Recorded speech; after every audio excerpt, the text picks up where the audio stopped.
Hey guys, it's me. I'm back. Welcome to episode 2 of Fancast Friday.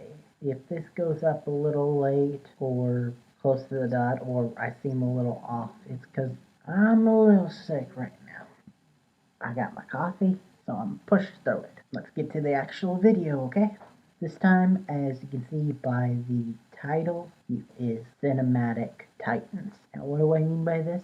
I mean, everyone knows now that TNT was looking to do a Teen Titans TV show. Well, I thought that was awesome and a perfect fit for them. They didn't think so, so they passed on it. Well, Jeff Johns, just recently said that the people at DC knew for months that they were going to pass on it, so they're working on something else. Well, while this is going on, a rumor right before it starts popping up saying that DC doesn't have confidence in the Cyborg movie, and so they want to turn it into a Teen Titans movie. So, putting them together, I decided to do a casting of Teen Titans. But the reason why I say Titans is because the show was only simply named Titans and they weren't going to be teens. And if this is in line with the cinematic universe about to be built with Batman vs. Superman, then Nightwing wouldn't be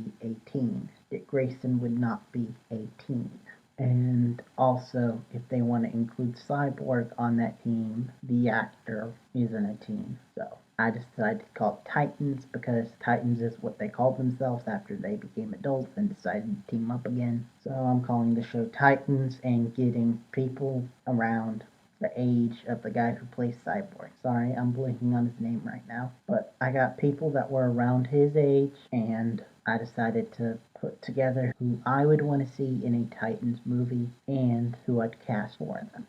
Alright, let's get this started. Now, for Teen Titans, I'm pretty sure for their first villain, you'd have to go Trigon. In many different stories, he's their first villain, brings them together. In the upcoming animated movie, Teen Titans vs. Justice League, he's the big threat that brings the Titans together as their first big threat face. And on top of all that, he's father of one of the members on the team. So I think he'd be perfect fit for a movie villain. And casting him, I've thought about this long and hard. And I kept going between two people, but I realized that in the end, not that many average moviegoers would recognize who the Titans are, so they need at least one big name attached to this. So, play Trigon, I'd pick Liam Neeson. Now, I know he's already played a DC villain when he played Ra's al Ghul. That really wasn't the Ra's al Ghul that we know and love, and that wasn't the same universe as these movies. So I think that he'd be a good choice. You rarely see it nowadays, but he does have that big gruff when he yells at you. And he's already shown that he's not against doing voice act work, and the man's already been the leader of the League of Assassins, Zeus, God, a Jedi, and that just names a few. So why not make him a demon as well? You need a really good actor to play this big part, and I think he can do it. Alright, let's move on to the, sixth member of the team. This one was another one that I went back and forth on, thought about for a long time, but in the end I thought the best choice for the sixth member to the team is Tara. She played a big part in the original good animated series, and she's a complex character that they can explore on the show. She has different powers from the rest, so it adds some variety. And also, if they wanted to, they could do the love triangle thing with two other members in this group. Because for some reason Hollywood loves their love triangles. And to play this character, I choose Chloe Grace Moretz. Now, I know she's more popular than the choices being picked for this universe outside of Batman himself, but she really hasn't done too much. I mean, she was Hit Girl, then she was in the Carrie remake, which kind of flopped, then she's in that recent movie Fifth Wave, kind of flopped, so she'd be a big name to bring to this, but not be outshine the rest of them. Moving on to the rest of them, I decided to go with, as you could probably tell already, the cartoon show lineup plus Tara. And so, playing the demon's daughter herself, Raven, I chose Isabel Fruerman. She's been in several things here and there. Really good young actress, but the two things that I think could help her play this part was she was in the original Hunger Games as the kind of psycho killer girl, and she was in that movie Orphan, where she played the creepy, murdery girl. So bring that creepy murderiness, then add a kind, relatable element to it, and I think you've got Raven. Alright, moving on to the possible third member of this supposed love triangle if they did it. The yin to Raven's yang, Beast Boy.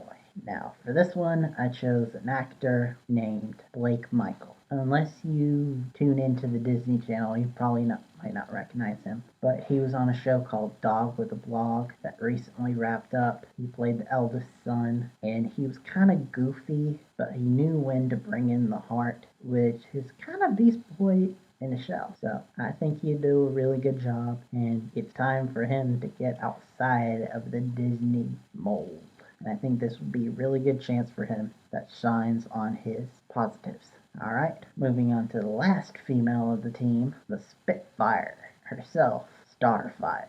Now, see, the thing is with Starfire is she's been portrayed in many different ways. Like old 52, she was just a warrior from another planet who just happened to be comfortable in her own body. Then in the new 52, they basically said she's comfortable in her skin, so let's translate to she's a complete hoe bag and airhead, which don't even get me started. But the probably most popular version, which is the version that I'm going with, is the more Teen Titans cartoon version, where she's more just kind of cheerleader, hyper weirdo, but in a good way, who's also just new to this world. And for that iteration of Starfire, I actually decided to go with Ellen Wong. Now, she's from several different things here and there, but her biggest break in Hollywood, which you would know her best from, was she played Knives Chow in Scott Pilgrim vs. the World.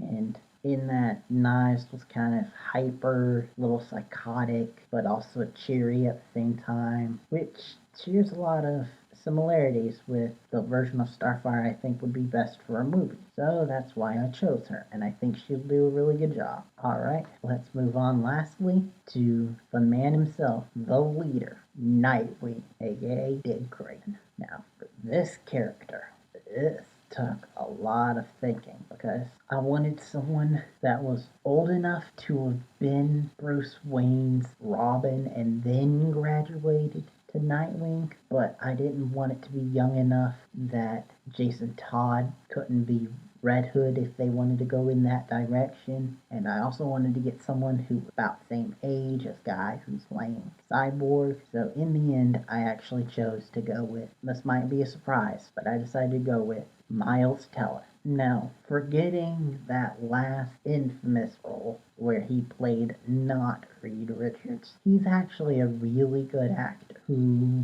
has played different types of characters, but take that actiony stuff that he got from Divergent series and add some cockiness that he's had in some of his roles and that like charm thing that he seems to bring to all of his roles, mix those together, and I think you, with the right director, could make a good Dick Grayson. Also, he needs a chance to redeem himself in the superhero world. Alright, so that was it. My choices for the Cinematic Titan. Tell me what you think down below. Do you agree with my choices? Who are your choices? Let me know. And if you like what you saw, like button. And if you like me, maybe subscribe. Thanks for watching. I'll see you next time, where in this series I'll probably be doing something that isn't related to Marvel or DC. Don't know what it is yet. Have a couple ideas brewing. But anyway,